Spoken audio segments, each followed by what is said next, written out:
Hi guys, Chef right here. Yes, you can see me. I'm recording from home. Listen, I wanted to introduce the next section that we're going to be working on in Culinary One, and so I'm going to show you the OneNote classroom. This section is going to be called Cooking Techniques, and well, I've already found it because you'll have found this video, which will be right in here when I'm done.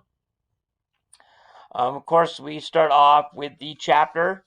For those of you who are in distance ed and don't have our book, it's chapter 5. So try to keep tabs on that. And you'll see that we go through this. It'll take us a little while, but we'll go through it. So you don't have to read it all in one day. Just kind of keep up with what we're doing. You do eventually need to get through the chapter. Um, and briefly, I want to show everybody something. Whether you have a book that I've given you in class, or whether you're doing distance ed at home, I would like to show you something because I've given you these chapters. Watch this. I'm going to scroll real quickly to the bottom of this chapter. A little bit up, a little bit now. Whoops. Do you see these ones that are called exam prep questions?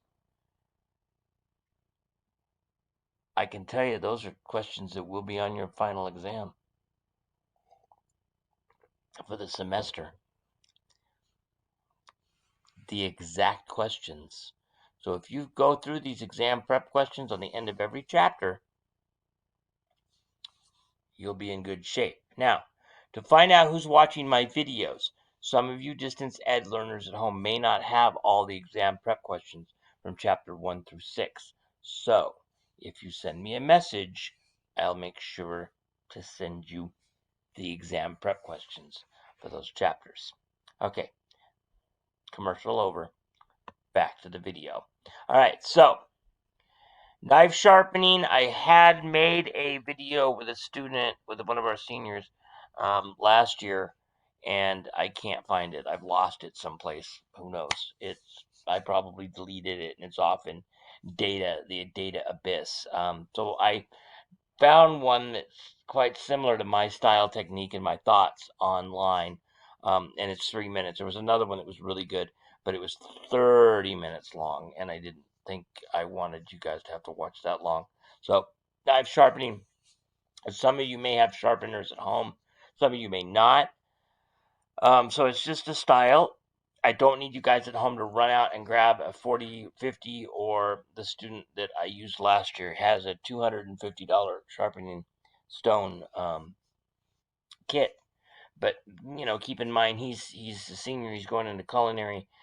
He is working in the industry right now, and he's very happy with what he's got. But I don't expect you to go out and buy a $250 sharpening kit. Dad may have a stone someplace you can borrow. There are grinders and things along those lines, but those tend to ruin your knives, like I talked about in class. So the stone is the nicest way. It is kind of relaxing. There was another video that talked about that. It was kind of something natural, relaxing about sharpening your own knife. It's very important to have a sharp knife. Dull knives slide off of food and can do damage to people. It's amazing how a knife that can't get through a tomato or an apple can cut right through flesh without a problem. And typically that's because you're putting more force on that knife because it's dull and you're trying to go through that apple and it slides and goes right into your finger. So, um, sharp knives are actually a lot safer in the kitchen. So you want to watch that video. Then I've got a PowerPoint presentation that instead of doing a recording, that's why I'm doing this introduction recording. I have got it to where you can read it in its entirety here. You might want to close some of these windows so you can see it, but it's a cooking method independent, and it talks about heat transfer, and it has pictures, and it talks about the definitions of conduction, convection. It goes all the way down. So lots of different ideas there. So we're going to be working on these different cooking techniques. So please make sure that you are familiar with them: blanching, poaching, simmering. We'll be doing some of those in the kitchen. So, and you'll be doing some of them at home. I'll be starting some cooking labs at home, and they'll be a little bit different. I'll have more explanation on that soon. All right. Following my definitions here on this PowerPoint slides and explanations, many of them have videos that I have put on. Methods, how to choose which method. So talking about different types of meat and what's tough and what's tender and how to cook different cuts. So you might want to look at that. Excuse me. And then saute, pan fry. It goes on and on and on. Sous vide is another style. I created a sous vide in an introduction to sous vide type video. That one I could find, so I included it here. It is a sway.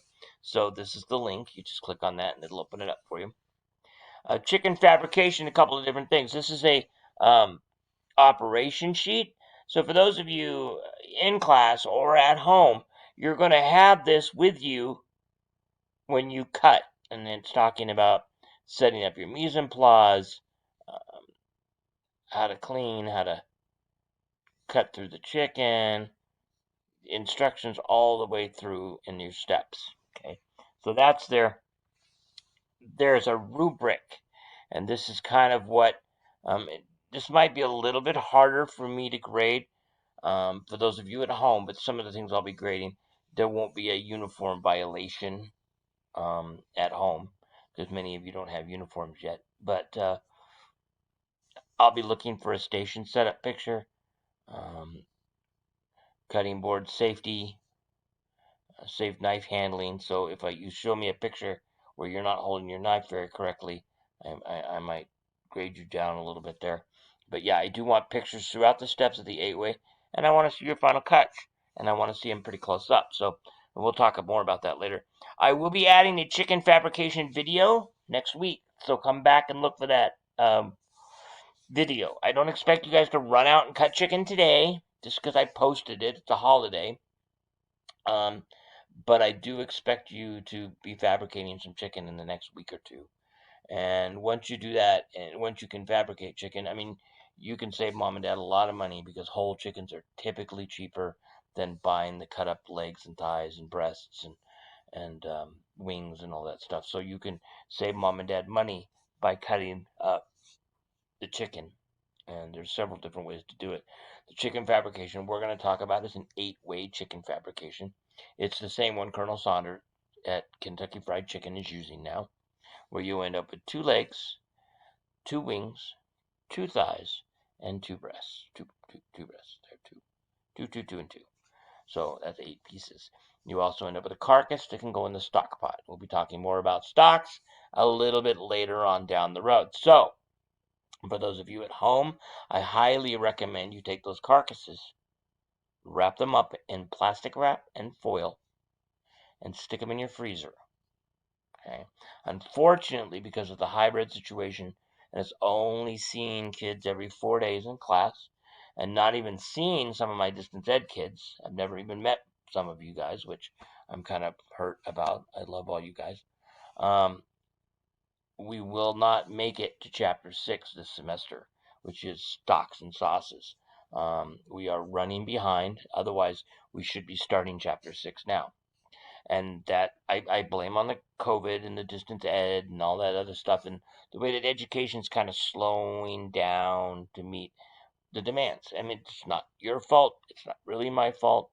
It is more my fault than it would be your fault. So don't worry about that, other than it'll be after the holidays before we learn how to do stocks. I will talk a little bit about them because around the holidays, moms who are cooking turkey dinners and things usually will make some stocks for Thanksgiving or for Christmas. We'll make a stock out of that turkey carcass. We'll do a stock out of the necks and things to make turkey gravy for Thanksgiving dinner. So you might work with mom on that, and then we'll get back into that a little bit later.